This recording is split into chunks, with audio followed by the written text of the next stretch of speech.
Good afternoon, Amy. Oh, Hello. Glad to see your smile. Yeah, good to see you. yeah, yeah. So we have about 12 on the call right now, or 14. Wow. Most without their cameras, and others are coming in, but we're right at the top of the hour. So I think we will start the interview, and then we will people can just join. Laura is my co-host, and so she can manage people as they come on board.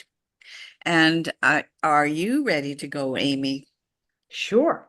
Okay, I'm great. ready. I'm ready. Excellent. Born ready. Okay, I'm plugging I was Excellent. going to say, Yeah, born ready. I like that. So I'm going to start. Just welcome everyone to Authors Speak. I'm Linda Maul, founder of Accountability by Design and Readers of the Pack, a community for leaders who are readers. And I'm your host for our conversation today. And Laura, yes. My name is Laura Haynes, and I am the co-host, really the mediator, as I help you have a great experience with our very generous author, Amy Edmondson. So thank you, Amy, for joining us. A warm welcome to everyone on the call, the leaders, managers, individuals who are interested in gaining learning and professional development through this type of experience.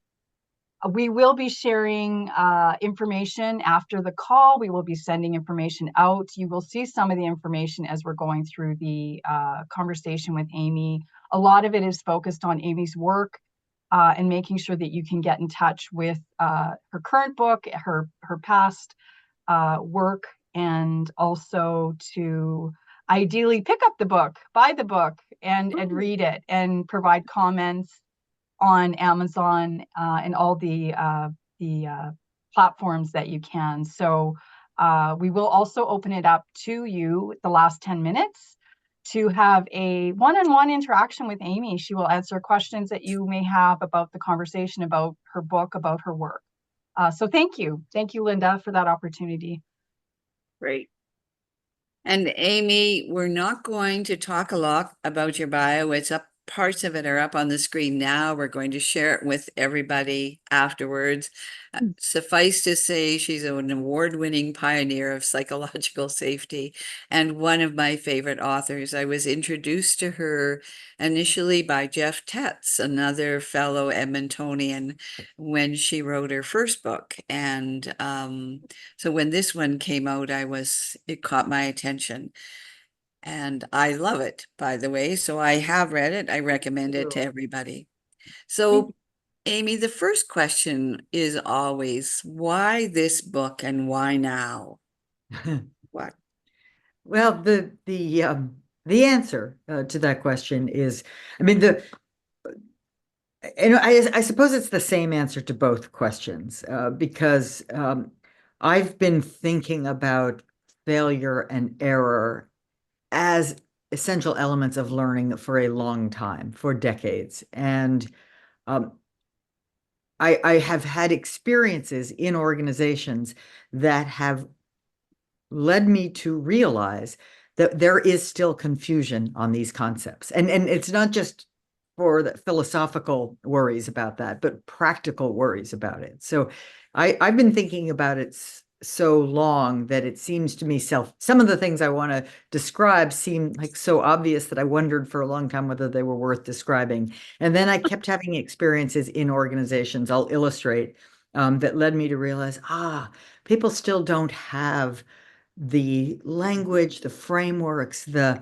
mental models for thinking productively about things that go wrong and for discerning the helpful and the unhelpful failures and figuring out how to prevent the unhelpful and engage the helpful. So it was that sort of growing recognition. I think I'd written enough, some academic, some managerial work on that I was the why now question really best answered by an agent, a wonderful agent coming to me, approaching me and saying, I want you to write a book about failure.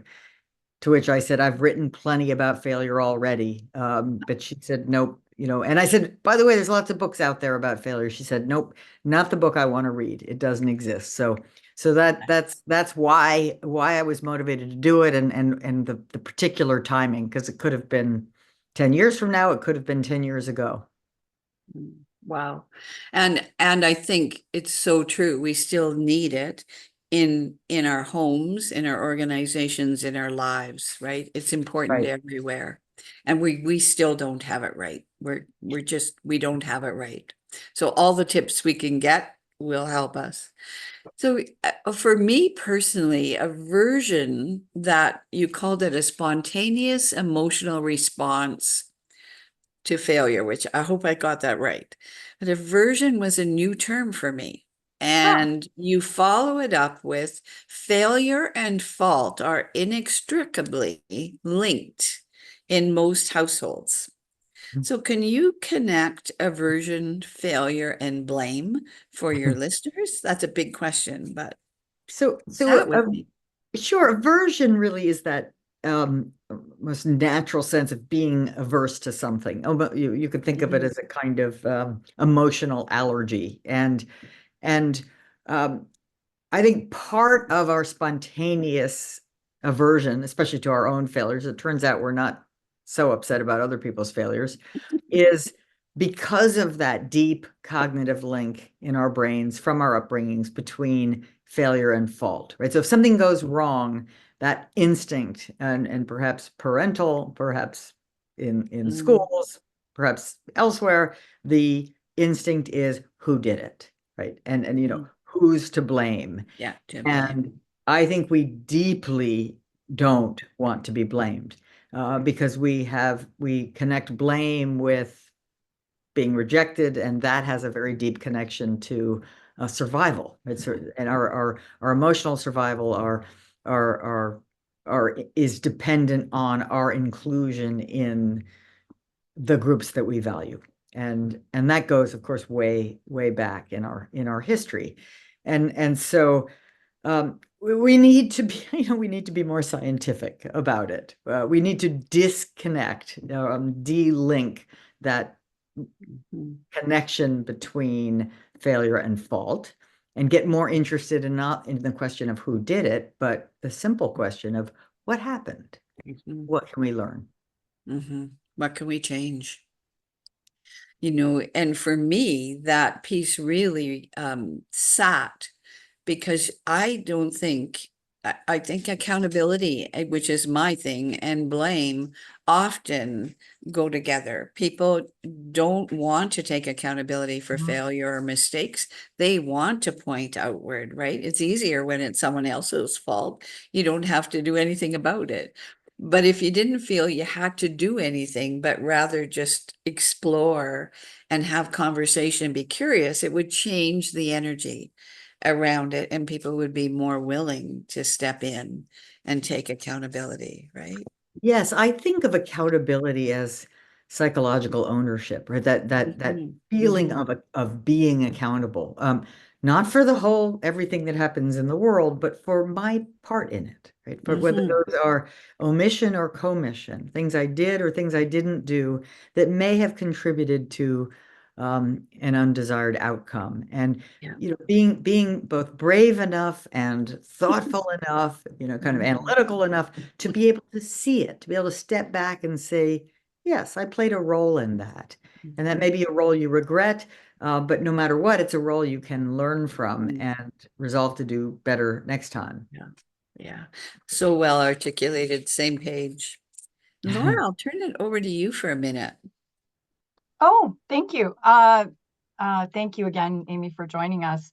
So just in reading the book, there was a statement that really jarred my thinking. And hopefully I got this right. It was those higher in the management hierarchy were more likely to blame factors other than themselves, which is what we were just talking about, compared to those with less power.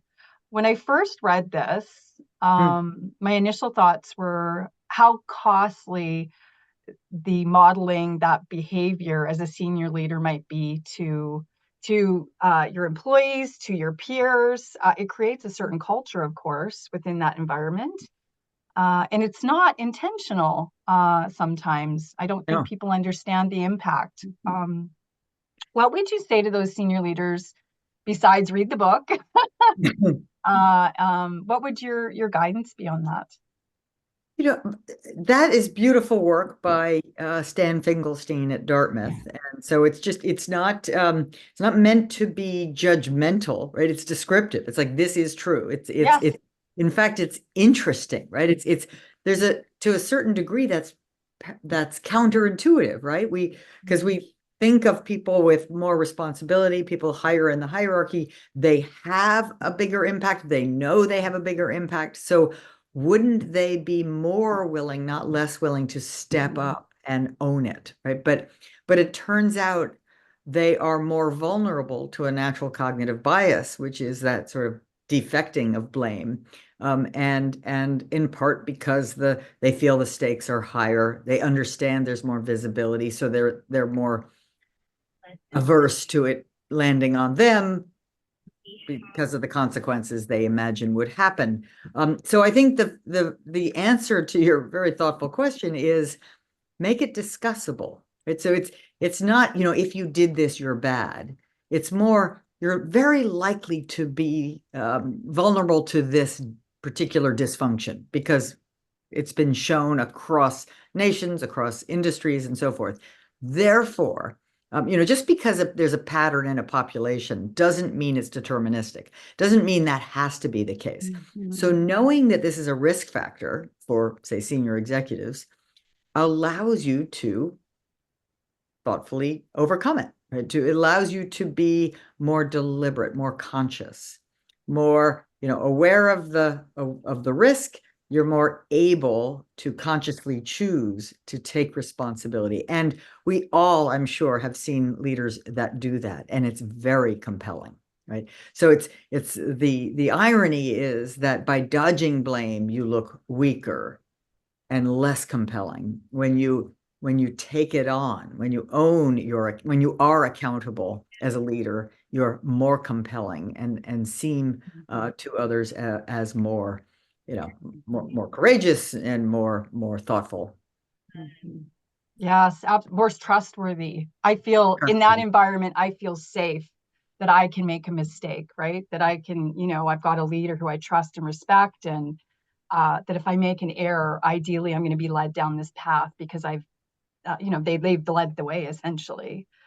Thank you for that. You also had the use the phrase, and it's hard to learn if you already know, in the book. So can you just elaborate on that a bit for us? Well, if you pause to think about, what you see right now or what you see in a given day, you're likely to recognize that you spontaneously have a sense that you see reality. Right? And the way you see it is the right way because it's reality. So we rarely find ourselves thinking, "Oh, I'm seeing reality filtered through my bias, background, expertise." Right? We don't do that. Right? I mean, that would be a little odd, but that's the truth. Right? The truth is, even at this moment, I'm having that experience of seeing reality, but I don't see reality. I see a partial reality, and maybe a very valid and important partial reality, but it's partial. And because of that spontaneous experience of knowing, I know what's going on, I know what's right, I know who did it, right? It takes away or it crowds out our curiosity. So my idea there is we have to actively choose learning. We can actively choose learning over knowing because knowing is the default, but then we can say, hold on for a moment there. I see a partial reality. It's a valid partial reality, and I am certainly missing something. Right? I saw a comment in response to an article, not mine, but in the newspaper online that where it opened the comment. It was just this morning, and the comment opened with, "Maybe I'm missing something, but," and I thought, oh, how many times have I heard that? But when someone says, maybe I'm missing something, what they really mean is, I'm not missing something. This other person is wet behind the ears. right? But in reality, of course you're missing something, right? You're missing all that stuff that necessarily is being seen from other perspectives, not yours. And so when we sort of habitually hold greater awareness of that, then we are more, selfishly, then we want to learn, right? I want to find out what you see. What am I missing? I don't want to sit here missing stuff. Yeah. I want to learn. I want to learn from you and you and you, right? So it's really just that reminder to that it can be chosen and it must be chosen deliberately. Yes, yes. Oh, and I know it's hard for some, right? It's very difficult, but once you get there, I believe it's such a great environment to be. I have another question. So Amy Wambach, who is a National Soccer Hall of Fame, Abby, Abby, I'm sorry, Abby. no Why did I problem. say Amy? I have It's me. Amy in my mind today. That's you. Um, she says that failure is not something to be ashamed of, it's something to be powered by. Um, how do we tap into that power? This is really a continuous conversation here. What makes some of us more resilient than others? Because that was in my mind as you were saying what you were saying previously. Like, Yeah. how do we get there as a leader or someone managing people or in our personal lives? It very well may be, I don't really have data on this, but it very well may Mhm. be that sports is a pretty good, forgive me for this, playing field for learning some of those skills because you cannot be, an elite athlete or even a competitive athlete at any level without experiencing failure. So that you experience, no team wins every game, right? So by experiencing failure, you necessarily learn, oh, I didn't die as a result of the embarrassment, the shame, the disappointment. So it naturally builds some resilience. So I think when elite athletes like Abby Wambach say failure is a fuel, they mean it, right? Because it's a fuel in many ways, and I think there are analogs for outside sports, right? For business leaders and other leaders. So one thing that good teams do well and good individual athletes do well is reflect deeply, analytically, emotionally on the failures, also on the successes. But they generally recognize there's an ability to learn more from the failures than the successes. So they do the hard, not necessarily in depth or long, but they do the hard work of learning. And that learning makes the failures that happened no less disappointing, but far more valuable, right? Because they're doing, in other words, you've already paid for it. You might as well get your money's worth, right? Get the results of that investment, learn as much as you can from it. So I think that's part of it. And the other part of fuel is that it's motivating. Okay, that didn't go the way I wanted. What are we going to do next time to get a different result? So if you can turn that disappointment and reframe it as energy to make some adjustments, or in some cases major pivots, and then go out there again, that's where successes come from. Yes, that's so well said. And in that situation, as a sports team, those changes, those pivots happen quite quickly, right? They might have to happen within, a 15-minute time frame as you go back out on the field. Thank Yes. you for sharing that. So, from your perspective, what is the relationship between psychological safety then and failing well at work and at home? Because you talk about that in your book. Which Yes, was, yeah. it's a very important relationship, and there's really two big aspects to it. And one is psychological safety is, and this is where a lot of my early work on psychological safety illustrates this part of the equation, which is that psychological safety is really helpful in enabling people to speak up quickly about something when they're not sure, when there's a deviation from the way things are supposed to be. It allows them to speak up quickly, which is essential to catching and correcting many errors or deviations so as to prevent preventable failures, right? So it's that environment where people can be honest and open and speedy in expressing concerns, worries, different points of view, mistakes, etc., so as to help us avoid worse outcomes, right? And we can illustrate that in just about any industry context you want. The second big part is that psychological safety, which is that sense of permission to take risks, allows people to experiment. It creates the conditions where experimentation doesn't feel so very dangerous. And experimentation is necessary for innovation. So, and experimentation is, of course, tightly related to failure and failing well, because it's how we learn things in new territory. And so I think of failing well as really two things. One is preventing preventable failures whenever possible, as often as possible, and innovating, experimenting, experiencing intelligent failures so as to pioneer in new territory. Right. Psychological safety is important for both. Oh yes, absolutely. And you the theme that runs through that from my perspective is what's the risk, I guess. Yes. You're constantly Yes. assessing the risk when you talk about here's where you can kind of experiment, and here's where, you have to make sure that the outcome isn't detrimental to your organization, to your home, to your life, those Well, sorts of.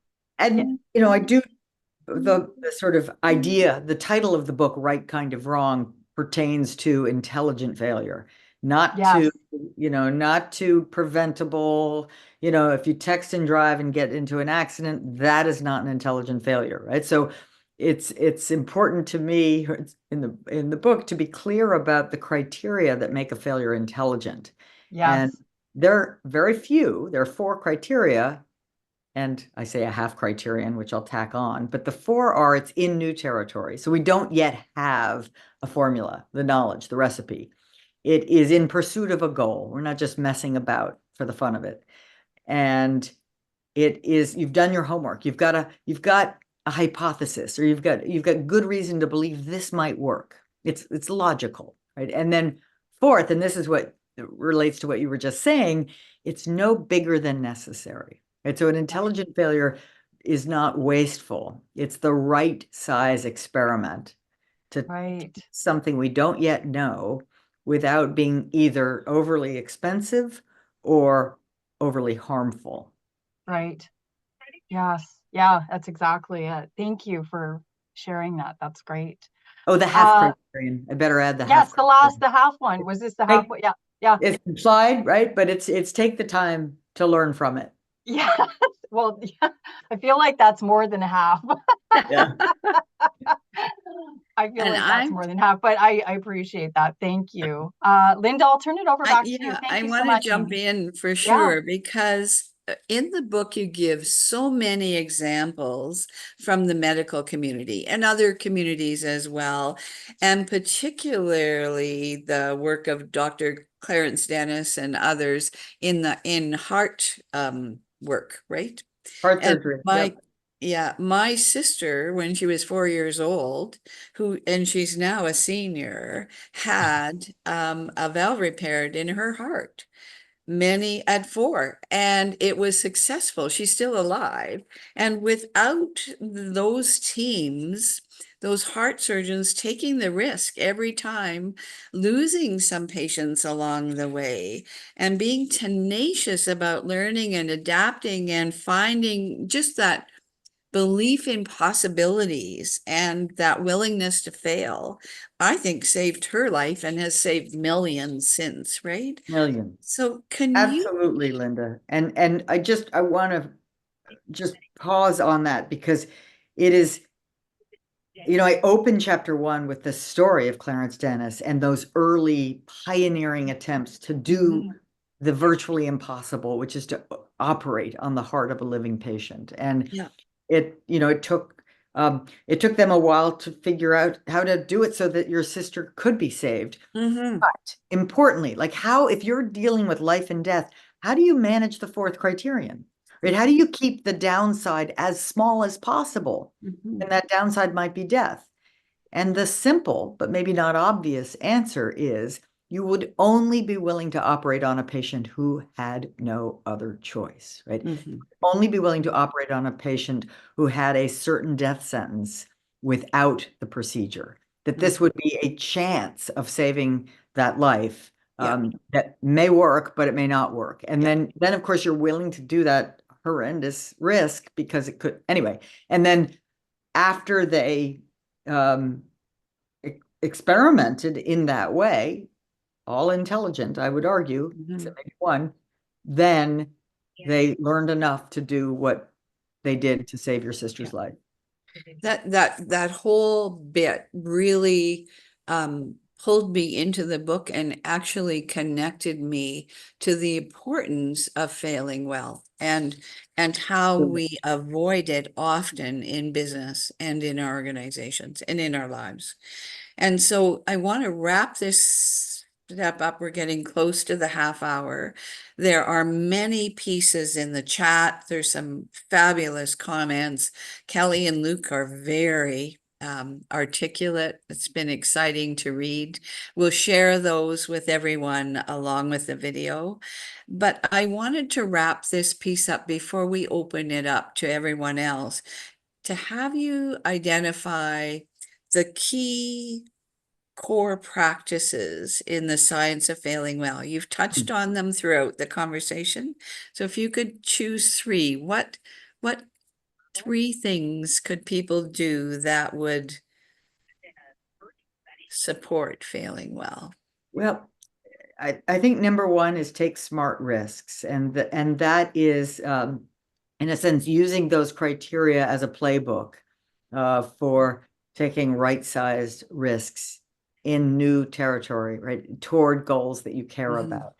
And hold yourself to that, because our natural tendency is what I call to play, not to lose, right? To, not to play it safe, to not take risks. And we certainly want to play it safe in some domains of our life, but there must be a certain portion of your life and work where you're pushing the envelope. You're trying to enhance your skills or, conquer new territory, new for you, even if not new for the world. So take smart risks. Truly pause to learn from the things that happen, good and bad, right? So just do the work of reflection, and do it not just casually, but as systematically as you can. Keep a journal if that makes sense for you, or carve out a little portion of your week to stop and reflect and learn, or build it into the timing of some smart risk you're going to take. And third is sort of persistence, right? That willingness to pick yourself back up and go at it again, and just put yourself back in the mind of what's at stake and why it matters to embrace that persistence, to just keep valuing learning over knowing, I guess. Thank you.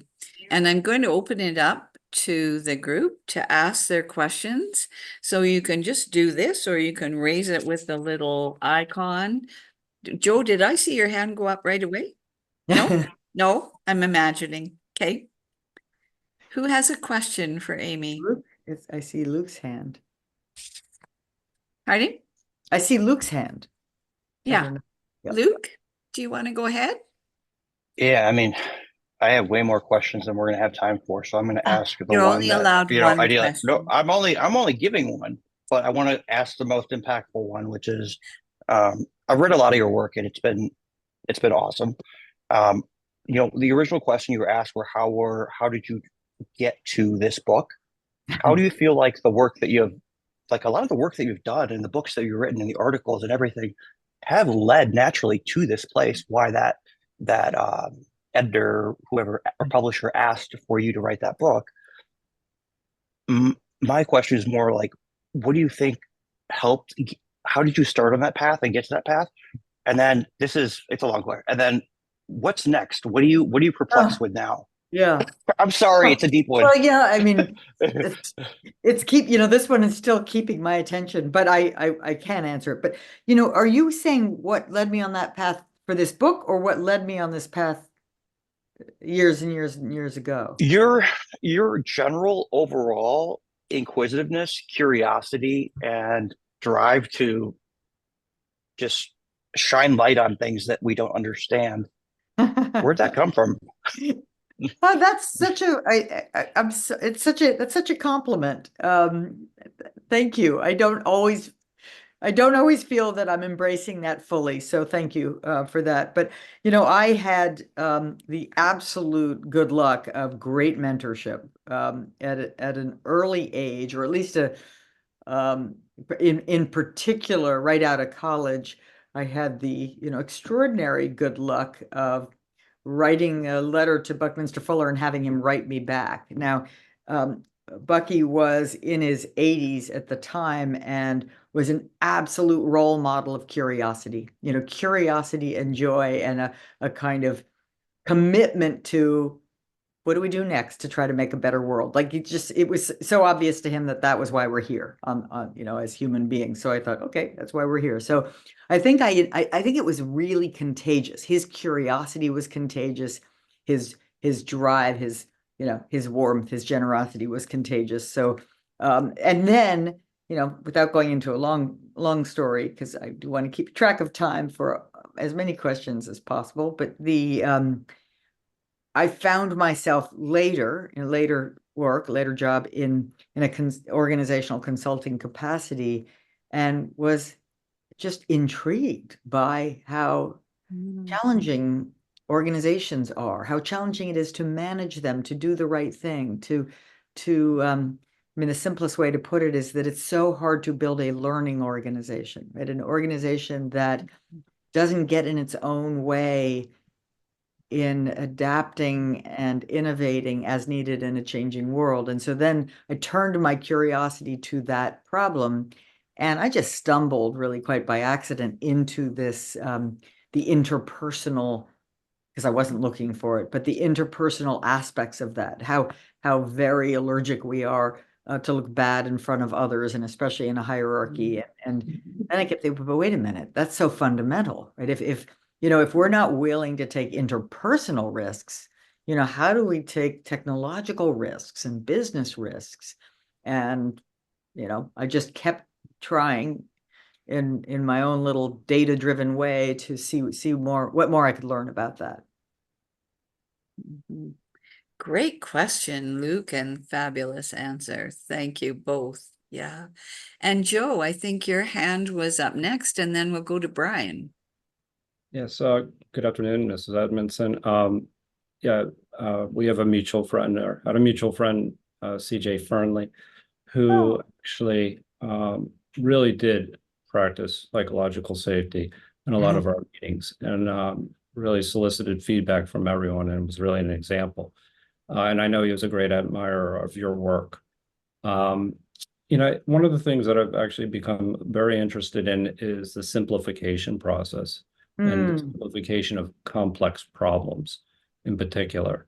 So, and how actually psychological safety can help facilitate that process, in the sense that if you do feel that you're willing to share an idea, or get ideas onto the table, that it can actually do things in the sense of not only improve efficiency, but like kind of identify unnecessary parts, like what need to be done. So then what can I take away from the process? Right. In a way, and kind of increase cycle time within that framework. Yeah, I think it really has a big a role there, and I was just wondering if you could share some thoughts. Well, when you first started talking about simplicity, I thought you meant in sort of seeing the simple essence of something, right? Because we've talked about reality is messy, endlessly messy. There's no limit to what we might observe or say, but the task of identifying what some of the essential relationships and elements might be, which I don't think you can do without having some goal in mind, Right. But what are the levers? What are the relationships? How does this thing work? Is really the question that I think we need to constantly ask. And more often than not, that's a team sport, right? We can't get to simplicity on our own.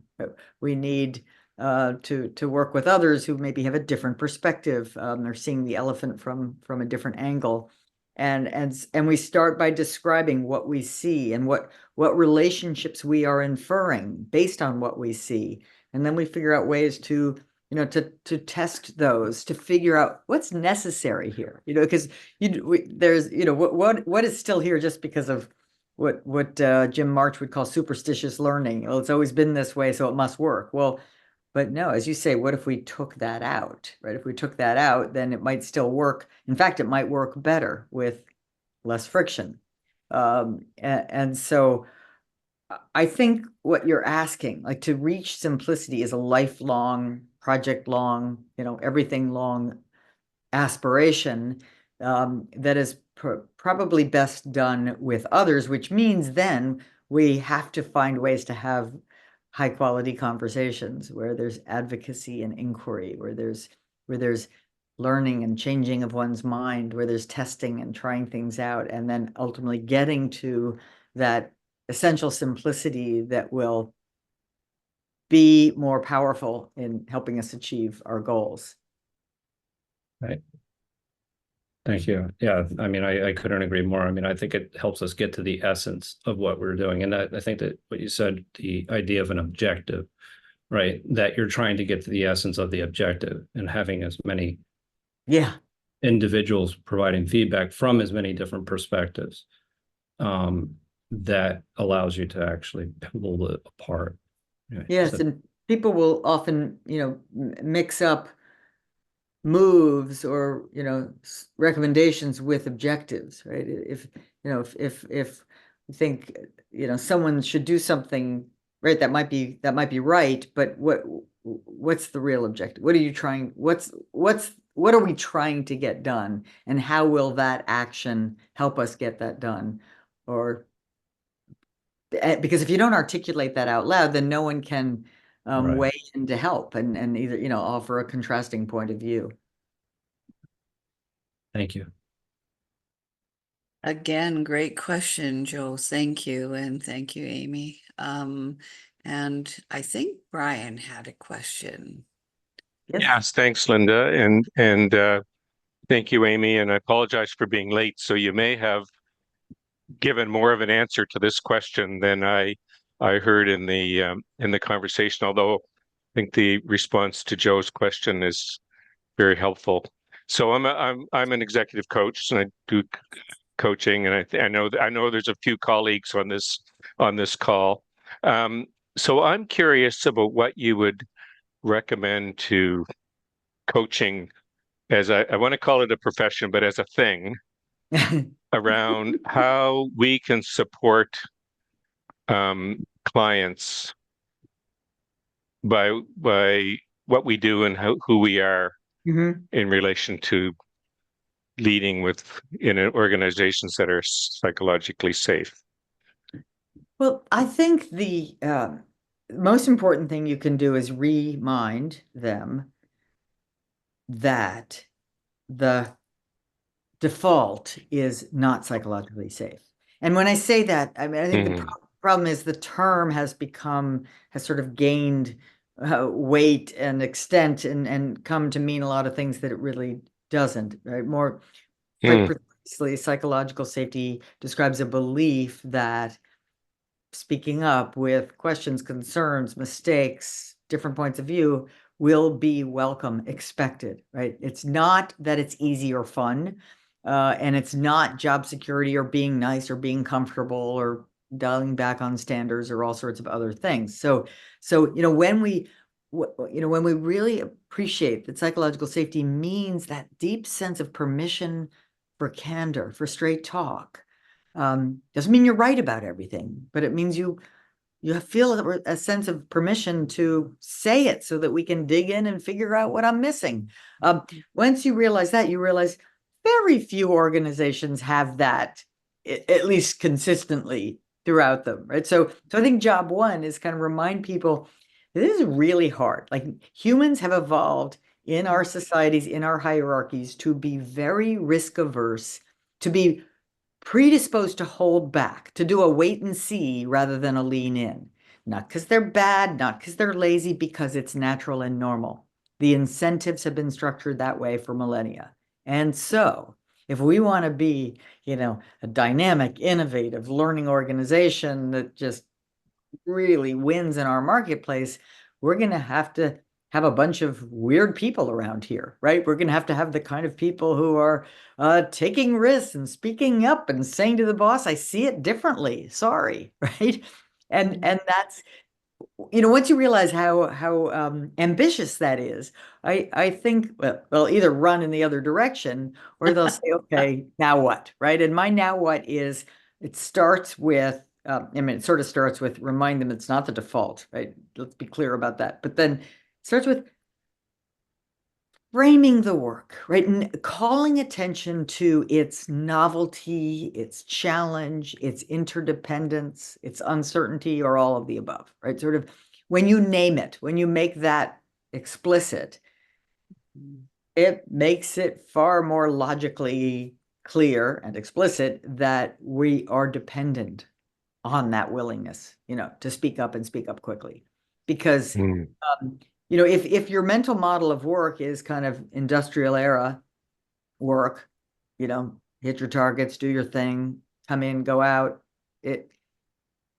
none of this makes any sense. But if your mental model is, wow, the work we do requires problem solving, ingenuity, then knowledge sharing, right? Then you realize, oh, we can't be successful.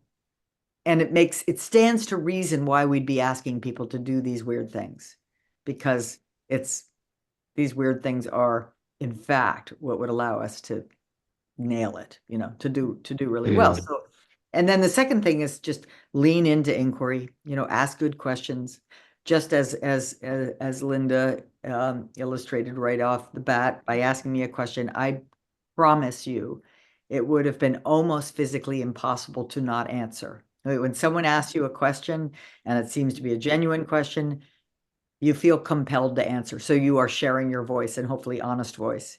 And then third is monitor your responses, right? Learn to master the productive pause, learn to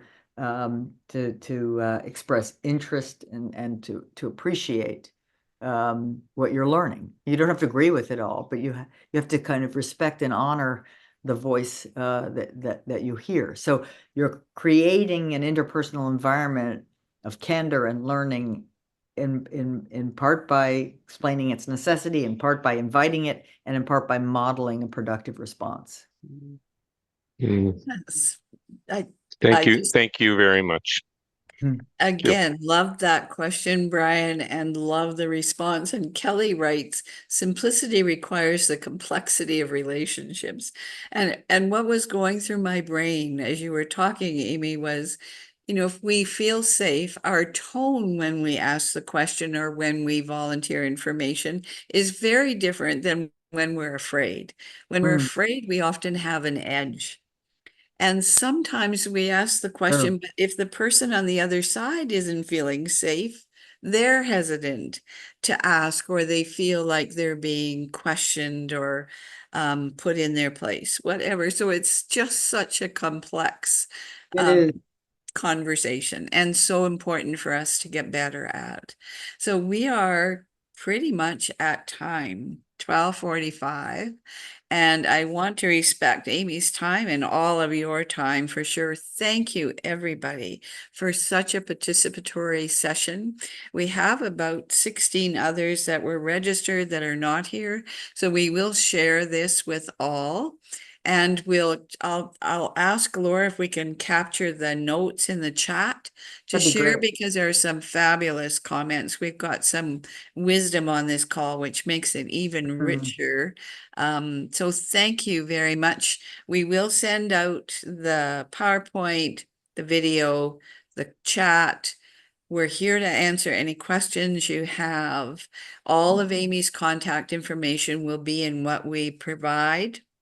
And we invite you to pick up the book, give it a read. It's fantastic. And the only sales plug I have is if you want to do a book club at any time with your teams, call. That's my passion. We want to make learning easy for readers who are, for leaders who are readers. I love it. Thank you very much. And thank you from the bottom of my heart, Amy. This was a great day for me. Thank you, Linda. Thank What you. a pleasure to be with you. Thank you very much. Take care, everybody. Take Enjoy care, the rest everybody. of the Thank you, week. Amy. Thanks, Right. everyone.